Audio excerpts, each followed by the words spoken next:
Ya pemirsa, kita masuk di segmen dialog pada hari ini mengenai tarik ulur yang namanya waktu pemilu atau jadwal pemilu di tahun 2024. Ya katanya nanti diselenggarakan pada tanggal 15 Mei 2024. Luar biasa isunya, seringkali mendengar bahwa akan diundurnya pemilu di tahun 2027 katanya. Mau diperpanjangnya masa bakti presiden 3 periode, ada lagi maju mundur ini luar biasa. Kalau dengar berita-berita seperti ini ada yang setuju dan tidak setuju ya. Tapi katanya kan sebenarnya kan nggak tanggal 15 Mei, kalau misalnya jadwalnya harusnya lebih awal. Nah, bagaimana dengan kondisi tersebut, DPR RI itu nanti menyikapinya seperti apa? Ini akan juga memang menjadi catatan kami untuk kami tanyakan langsung ke narasumber kami pada hari ini. Pemirsa, sudah hadir bersama kami anggota Komisi 2 DPR RI dari fraksi Partai Nasdem, daerah pemilihan NTB 2. Beliau adalah Bapak M. Samsul Lutfi. Selamat pagi Bapak, Assalamualaikum. Apa kabar? Waalaikumsalam. Selamat pagi Mbak. Pak Samsul, terima kasih sudah hadir di studio kami kalau bicara masalah tarik ulur yang namanya jadwal pemilu 2024. 15 Mei kan sebenarnya kan tidak apa-apa Pak, bahkan nanti juga kan akan dijadikan yang namanya hari pemilu. Tapi kenapa jadinya banyak yang kontra seakan-akan kenapa harus tanggal 15 Mei? Ada yang beranggapan bahwa ini nanti jangan-jangan kampanye bisa di bulan Ramadan, ada juga yang mengatakan bahwa harusnya bisa lebih awal. Bapak menyikapi hal seperti ini bagaimana? Nah, terima kasih. Jadi kita kan sekarang pada situasi yang sangat sulit, Mbak. Di mana pada masa pandemi ini kita tidak bisa berbicara masalah kesehatan saja. Ya. Tapi kita juga berbicara masalah social safety net-nya bagaimana, kemudian kita berbicara responsibility and economic crisis-nya gimana. Jadi kompleks sekali permasalahan yang kita hadapi. Sehingga konsep pemilu ke depan yang akan kita laksanakan adalah konsep pemilu yang efisien dan efektif, di mana kita harus bisa memanfaatkan anggaran seminimal mungkin untuk meningkatkan kualitas pemilu itu sendiri. Sehingga dalam hal ini kita di DPR mengajak pemerintah bersama KPU dan Bawaslu bagaimana membuat desain pemilu yang betul-betul tidak mengurangi kualitas, tapi bisa menghemat biaya. Ya. Dan terkait dengan usulan pemerintah, yang beberapa waktu yang lalu telah disampaikan oleh Pak Menko Polhukam, bahwa tanggal 15 itu adalah tanggal yang moderat untuk kita laksanakan pemilu. Ya. Nah, kita di DPR menyikapinya tentunya dengan berbagai pertimbangan. Pertimbangan yang paling utama untuk kita kedepankan dalam hal ini adalah bagaimana pemilu itu sendiri kita laksanakan bisa berjalan dengan efisien dan efektif. Artinya adalah rentang waktu antara pemilu dengan pelantikan presiden, kemudian pilkada itu tidak terlalu jauh. Nah, itulah yang menjadi konsen kita. Sehingga pada rapat tanggal 6 Oktober yang akan datang, kita pastikan rata-rata fraksi yang ada di DPR ini kemungkinan akan menyepakati usulan yang disampaikan oleh pemerintah tersebut.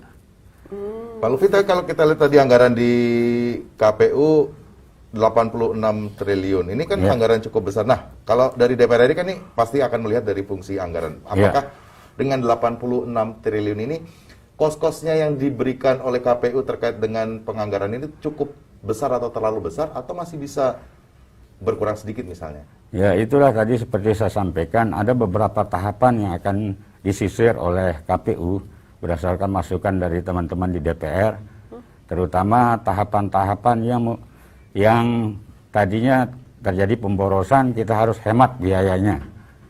Nah, kemudian kita ketahui sendiri bahwa dalam desain pemilu yang akan datang harus ditingkatkan kualitas penyelenggaraannya, terutama bagaimana sumber daya manusia penyelenggara pemilu itu sendiri harus kita maksimalkan di tingkat KPPS, misalnya berdasarkan pengalaman 2019 yang lalu, di mana karena honornya pas-pasan, kemudian kerjanya secara maraton, akhirnya banyak korban pada saat itu. Itu menjadi pembelajaran bagi kita semua. Kemudian yang kedua, ada beberapa KPU kabupaten kota yang belum memiliki kantor, terutama untuk gudang-gudang penyimpanan logistik. itu juga perlu kita perhatikan. Kemudian yang perlu kita perhatikan pula ke depan adalah bagaimana informasi teknologi harus kita maksimalkan. Jadi penggunaan digital teknologi ini sangat penting dalam rangka untuk meningkatkan akuntabilitas dari hasil pemilu itu sendiri. Kemudian masalah infrastruktur penunjang, terutama untuk daerah-daerah pelosok juga harus kita perhatikan, karena keterjangkauan masyarakat kita di pelosok terhadap pemilu itu sendiri, karena jaraknya sangat jauh, maka mereka membutuhkan mobilitas. Nah, itu juga menjadi concern kami di Komisi 2 agar diperhatikan oleh penyelenggara nantinya. Tapi artinya jika misalnya dari angka yang 86 triliun ini, kalau tadi Bapak mengatakan kan ada beberapa tahapan yang misalnya melihat dari pemilu sebelumnya, masalah petugas pemilu yang akhirnya banyak memakan korban, terus banyak IT-nya atau masalah teknologi juga, terus kantor-kantor, artinya kan mungkin bisa dijelaskan sama KPU, Bang. Sebenarnya ini realistis juga misalnya anggaran segini. Apakah dari Komisi 2 akan menerima anggaran sebesar itu atau tetap akan mengusahakan untuk tetap dipangkas? Ya, kita akan berusaha seefektif mungkin lah. Seefektif mungkin? Ya, karena kita tahu kan pemerintah konsentrasinya nanti untuk pemulihan ekonomi. Jangan sampai agenda pemulihan ekonomi ini terganggu dengan pesta demokrasi. Yang mana tahapan pemilu itu sendiri kita harapkan di DPR supaya dipersingkat waktunya. Kan ini kondisi extraordinary ya, bukan kondisi biasa-biasa saja. Sehingga tidak salah DPR ketika menganjurkan kepada penyelenggara dan pengawas agar tahapan-tahapan ini bisa dipangkas tanpa mengurangi kualitas dari output yang dihasilkan nantinya. Pak, kalau misalnya mengatakan bahwa nantinya juga pemilu akan dilakukan misalnya seefektif mungkin, seefisien mungkin pada tahun 2024. Padahal kita juga kan nggak tahu ya, apakah masa pandemi ini juga masih akan berlangsung di tahun itu.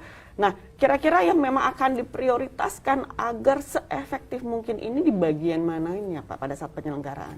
Misalnya di desain surat suara misalnya ya. Desain surat suara ini kan bisa kita gabung dia. Ya, antara misalnya pemilu, milih partai-partai politik, kemudian anggota legislatif dengan pilpres itu sendiri. Kan bisa digabung jadi satu surat suara. Kemudian pada waktu pilkada juga nantinya antara calon bupati dan calon gubernur kan bisa digabung menjadi satu surat suara. Itu artinya adalah terobosan-terobosan yang perlu dilakukan oleh penyelenggara dalam hal ini untuk bisa menggunakan anggaran itu seefisien mungkin tanpa mengurangi kualitas dari hasil itu sendiri. Jadi nantinya kalau misalnya ini kita akan dapat satu lembaran yang semuanya juga saling bersamaan kalau misalnya jadi nggak banyak lembar-lembar yang memang harus. Makanya saat ini kan KPU sedang melakukan sinkronisasi dan exercise terhadap kemungkinan-kemungkinan yang akan dilaksanakan nantinya pada proses pelaksanaan pemilu maupun pilkada itu sendiri. Pak Lutfi, kalau saya tarik ke belakang nih, pertanyaan agak melenceng sedikit. Kalau kemarin kan isu masyarakat ada pemilu akan ditunda di tahun 2027 misalnya, gitu kan. Nah, apakah memang ini sudah menjadi kesepakatan bahwa memang pemilu akan dilaksanakan di tahun 2024 atau memang masih bergulir bahwa ini masih bisa bergeser juga? Baik, terima kasih. Jadi kita tahu sendiri bahwa indeks demokrasi kita saat ini berada pada titik terendah berdasarkan laporan yang dirilis oleh The Economist Intelligence Unit bahwa kita hanya berada pada peringkat ke-64 dari 167 negara yang telah disurvei, di mana indikator dari survei itu sendiri jelas bahwa yang dilihat adalah bagaimana proses pemilu itu sendiri, kemudian bagaimana menjaga pluralisme yang ada, kemudian ada budaya politik, partisipasi politik, dan yang penting adalah bagaimana tugas dan fungsi serta kinerja dari pemerintah itu sendiri dengan menghargai keberadaan masyarakat sipil. Nah, inilah indikator-indikator yang perlu dipelihara oleh kita semua di Republik ini dalam rangka meningkatkan kualitas pemilu itu sendiri. Nah, berangkat dari kondisi itu tentunya merupakan sebuah keprihatinan bagi kita. Karena selama 14 tahun terakhir, kondisi tahun 2020 yang lalu yang telah disurvei itu merupakan kondisi terburuk. Sehingga semangat kami semua, kita semua bangsa Indonesia ini adalah bagaimana menyuguhkan pemilu dan demokrasi yang lebih berkualitas sehingga bisa menghasilkan pemimpin dan wakil-wakil yang lebih berkualitas nantinya. Pak Samsul Lutfi, kita harus jeda terlebih dahulu. Nanti kita akan lanjutkan kembali. Pemirsa Anda jangan kemana-mana, perbincangan kami nanti akan kami lanjutkan setelah jeda berikut ini. Masih bersama kami tentunya di Suara Parlemen.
Ya pemirsa, melanjutkan perbincangan kami pada hari ini masih bersama Pak Samsul Lutfi, anggota Komisi 2 DPR RI. Pak Samsul, tapi kalau misalnya kan rencananya nanti KPU akan datang nih ke DPR RI ya, bertemu dengan Komisi 2 DPR RI. Nanti benar-benar tuh paparannya akan seperti apa? Apakah memang hanya untuk membahas masalah kesiapan atau misalnya untuk masalah pengumuman tanggal 15 Mei yang sudah diterima oleh seluruh fraksi? Atau memang sebenarnya ada lagi yang berkaitan dengan hal-hal lain yang memang masyarakat perlu tahu? Yang paling dinantikan masyarakat kita saat ini adalah jadwal pelaksanaan dari hari H pemilu itu sendiri. Tentunya nanti hasil exercise dan sinkronisasi yang dilakukan oleh KPU berdasarkan masukan dari DPR selama ini pasti akan disampaikan, terutama terkait dengan teknis-teknis ya, pemangkasan dari tahapan yang ada. Kemudian penggunaan anggaran yang lebih efisien, serta ada jaminan bahwa kualitas pemilu itu sendiri akan bisa lebih baik dibanding masa-masa sebelumnya. Pak Lutfi, kalau kita lihat apakah memang benar bahwa pemilihan presiden atau pilpres dan pileg yang dilaksanakan bersamaan ini juga akan dibarengi dengan pemilihan kepala daerah? Ya, pemilu sama pilpres itu kan dilaksanakan lebih dulu dibanding pemilihan kepala daerah. Berbeda ya? Iya. Nah, kenapa pemerintah itu menganjurkan tanggal 15? Karena nanti supaya rentang waktu antara pemilu dengan pelantikan presiden itu tidak terlalu lama. Sehingga efektivitas pemerintahan itu juga bisa berjalan lebih baik. Tidak bisa kita bayangkan misalnya ketika pemilu pilpres kita laksanakan bulan Februari, kemudian pelantikan presiden bulan Oktober. Jadi ada rentang waktu 7 bulan. Yang mana setelah pemilihan presiden kan pasti ada euforia.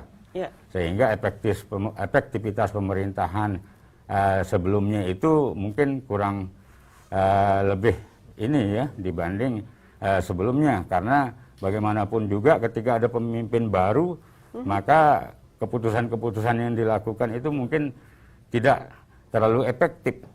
Nah, sehingga rentang waktu itulah yang kita pangkas, sehingga kekosongan selama sekian bulan itu bisa diminimalkan. Tapi artinya juga misalnya ada rencana terkait dengan pilkada di tahun 2024, ini artinya juga akan bergeser juga waktunya? Tidak, tetap. Pilkada itu tetap dilaksanakan 27 November tahun 2024. Di mana penjabat itu kan sudah ditentukan sejak tahun 2022 ini. Ada 200-an ya pelaksana tugas yang akan bertugas sampai dengan pelantikan kepala daerah terpilih yang kemungkinan dilaksanakan tahun 2025. Jadi artinya pada tahun 2024 ini memang Indonesia akan menyelenggarakan pemilu yang luar biasa Pak ya, secara maraton ya, baik dari legislasi, dari pilpres maupun misalnya pilkada yang akan dilaksanakan masih di tahun 2024. Iya, memang sangat luar biasa ya, sangat luar biasa. kita ini kan negara demokrasi nomor 3 terbesar di dunia ya, setelah India dan Amerika Serikat. Jadi kualitas demokrasi kita akan betul-betul dipertaruhkan pada tahun 2024 yang akan datang.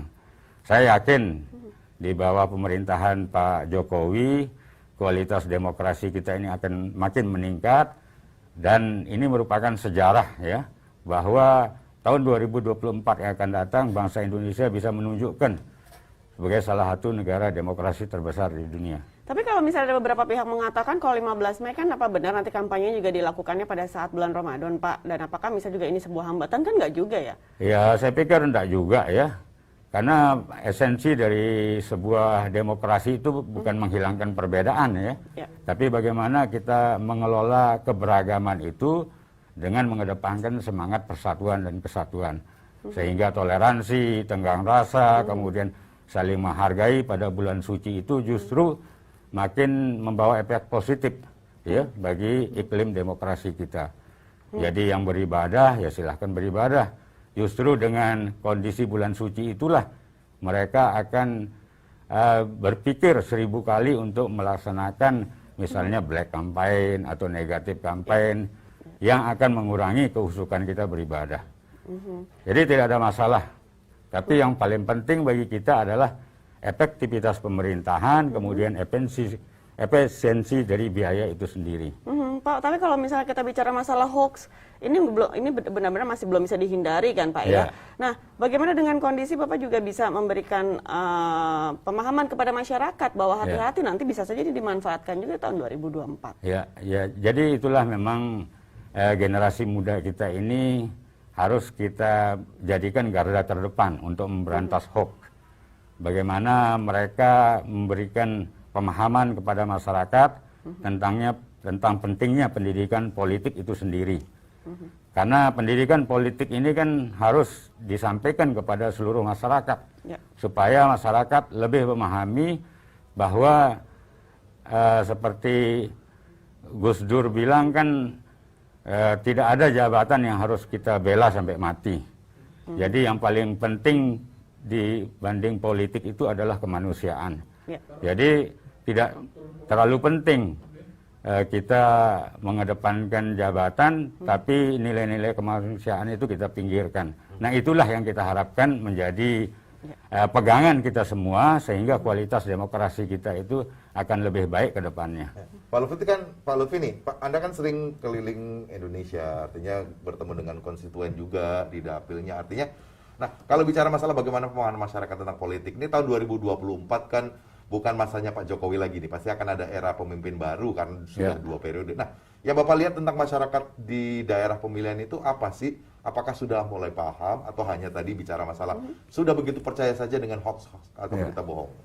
Ya memang dampak dari teknologi informasi ini kan ada plus ada minusnya Pak. Nah tergantung kita bagaimana memanfaatkan teknologi informasi ini untuk kemaslahatan. Jadi yang kita lihat selama ini kan masyarakat kita kenapa banyak terjadi hoax itu karena terlalu gampang diperdayai, terlalu gampang dipengaruhi. Nah itulah gunanya peranan tokoh agama, tokoh masyarakat, dan para pemuda kita yang intelek ini untuk bagaimana memberikan pemahaman pada masyarakat kita tentang bagaimana penggunaan teknologi informasi ini dengan baik dan benar. Ya, masih ada waktu ya Pak, 3 tahun lagi kita benar-benar harus menjunjung tinggi atau misalnya memprioritaskan yang namanya juga fokus pada nilai-nilai kemanusiaan. Karena itu yang paling penting untuk bisa kita memberantas hoax bersama-sama. Semoga ini lancar ya Pak ya, nanti misalnya memang untuk tanggal 6 Oktober, Komisi 2 DPR RI akan bertemu langsung dengan pihak KPU di DPR RI. Dan pemirsa, dengan demikian perbincangan kami dengan Bapak Samsul Lutfi telah selesai, dan itu berarti juga suara parlemen juga telah usai. Semoga kami memberikan manfaat baru untuk Anda. Saya Yusli Hayanti, tentunya bersama Bapak Samsul Lutfi mengucapkan terima kasih atas perhatian Anda, dan sampai jumpa.